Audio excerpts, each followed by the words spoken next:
Land acknowledgments have become a common practice in many parts of the world, particularly in North America. These acknowledgments are intended to recognize the indigenous peoples, who are proclaimed to be the original inhabitants and caretakers of the land prior to European colonization.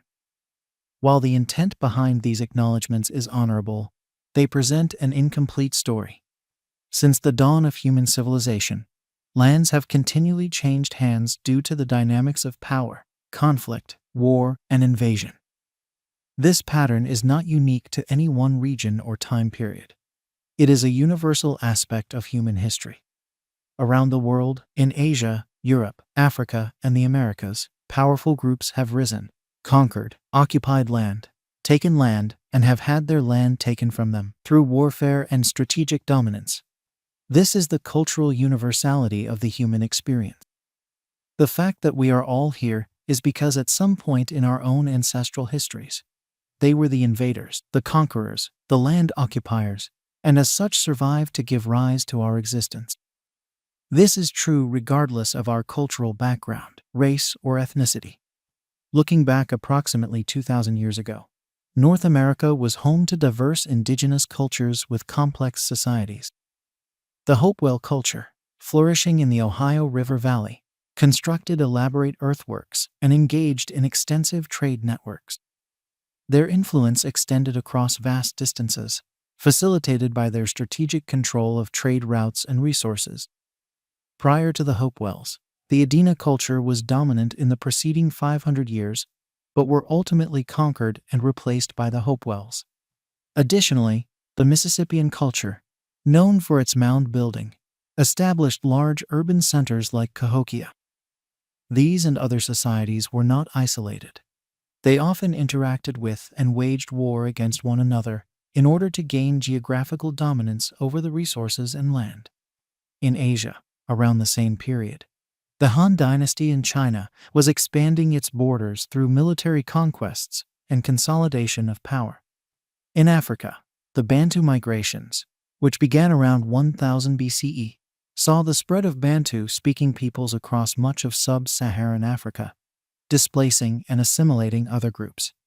The Roman Empire in Europe was also at its height, exerting control over vast territories through a combination of military might and strategic alliances. They supplanted the Greek Empire and were themselves defeated by the Visigoths, a wandering nation of Germanic peoples from the northeast. More recently, looking back approximately 1,000 years ago, the landscape of North America had shifted significantly. The dominant cultures 2,000 years ago either disappeared, morphed, or were assimilated into other cultures or groups of people. The Haudenosaunee, who are also known as the Iroquois Confederacy, had by then taken over lands from their predecessors. They formed powerful alliances that would later overtake land and dominate large parts of the northeastern United States and southeastern Canada. Their confederacy was both a political and military alliance, enabling them to expand their territory through warfare and strategic diplomacy. In the southwestern United States, the dominant culture known as the Puebloans also replaced their predecessors and had built complex cliff dwellings and extensive irrigation systems. Their rise involved displacing earlier populations and establishing control over valuable agricultural lands and water sources. Meanwhile, in Europe, the Viking Age was in full swing. Norse warriors, traders, and explorers expanded their territories through raids, settlements, and trade, influencing vast regions from the British Isles to the shores of North America. In Africa, political, economic, and cultural changes were also occurring. Empires and kingdoms rose and fell, trade networks expanded, and cultures expanded their territory by taking over other people's land. In West Africa, the Ghana Empire, which was once dominant, fell to the Mali Empire. In East Africa, the dominant Swahili culture also lost its influence to the Great Zimbabwe Empire. Meanwhile, in Asia, there were numerous powerful empires and states, each dominating their regions in significant ways, as they displaced and took over land from preceding empires. The Song dynasty eventually fell to the Mongol Empire, leading to the establishment of the Yuan dynasty. The Liao dynasty was defeated by the Jurchen-led Jin dynasty.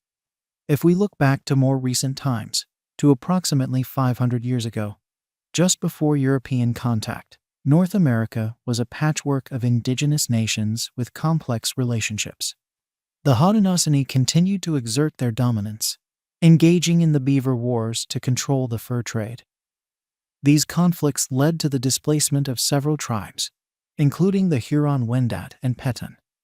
In the Great Plains, the arrival of horses, introduced by the Spanish, also transformed indigenous societies.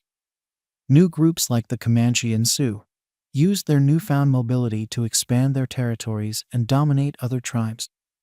This era was marked by significant shifts in power dynamics, long before Europeans began their large-scale colonization efforts. During this same period, Africa witnessed the rise and fall of powerful kingdoms, such as the Mali Empire and the Songhai Empire, which expanded their territories through military conquest and control of trade routes. In Asia, the Khmer Empire began to decline due to internal strife, environmental factors, and external pressure from neighboring states like the Ayutthaya Kingdom, which ultimately led to its fall. In South Asia, the Mughal Empire was establishing its dominance over much of the Indian subcontinent through a combination of warfare and strategic alliances.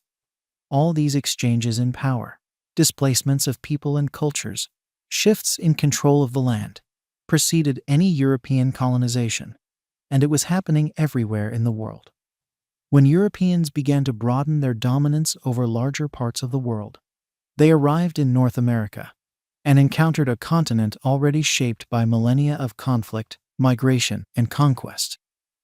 The arrival of Europeans simply added a new layer to this complex history.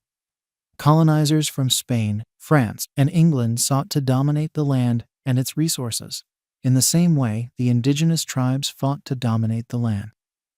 They even formed alliances with some indigenous groups while fighting against others.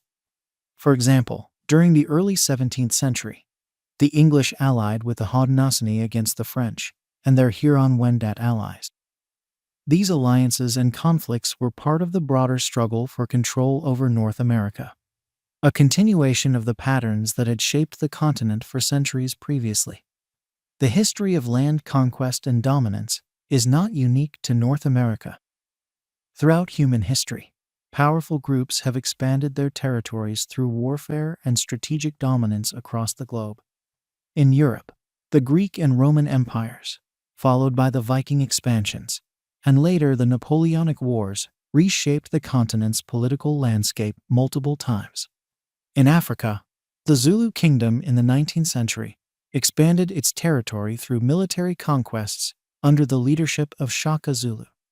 In Asia, the Mongol Empire of the 13th and 14th centuries, led by Genghis Khan and his descendants, created the largest contiguous empire in history through a series of brutal military campaigns that conquered vast territories across Eurasia. So land acknowledgments, while well-intentioned, provide an incomplete picture because they focus solely on only the most recent dispossession of people, mainly by Europeans, and overlook the far more numerous dispossessions of people by other cultures around the world. In fact, land acknowledgments overlook the long history of land occupation, conflict, and dominance among indigenous peoples themselves. When we recognize this broader historical context, we are left to question all land acknowledgments for their accuracy and authenticity, because all peoples around the world were dominant, including so-called indigenous peoples who have themselves also been the invaders and occupiers. So, several questions need to be asked. Who are the true indigenous peoples anyway? How far back in history do we need to go? This is impossible to determine. Where do we draw the line in history in order to refer to those cultures as the ones that we must acknowledge and shower with praise by acknowledging them? The truth is that we cannot determine this either, because whichever cultures that we choose to acknowledge were also dominant cultures and took over land from their predecessors, which in turn dominated and took land from their predecessors, and so on and so on. Therefore, one can only conclude that land acknowledgments are indeed misguided. As a society, if we are to do better today than we did in the past, we must move forward and look ahead. We must remove these misguided land acknowledgments, as they offer no usefulness and are simply a virtue signal that demands various cultures atone publicly for their sins. Additionally, the dirty little secret is that these acknowledgments prey upon the sensibilities of well-meaning people. They infer one group as the oppressor and requires them to self-flagellate publicly by reciting various false statements of history. They elicit shame in order to gain financial benefits from a perceived oppressor. It allows some people to claim victim status, while their own ancestors were also the oppressors and victimized other groups of people. None of this moves us forward, and therefore can only be considered misguided. Thanks for listening or watching this content.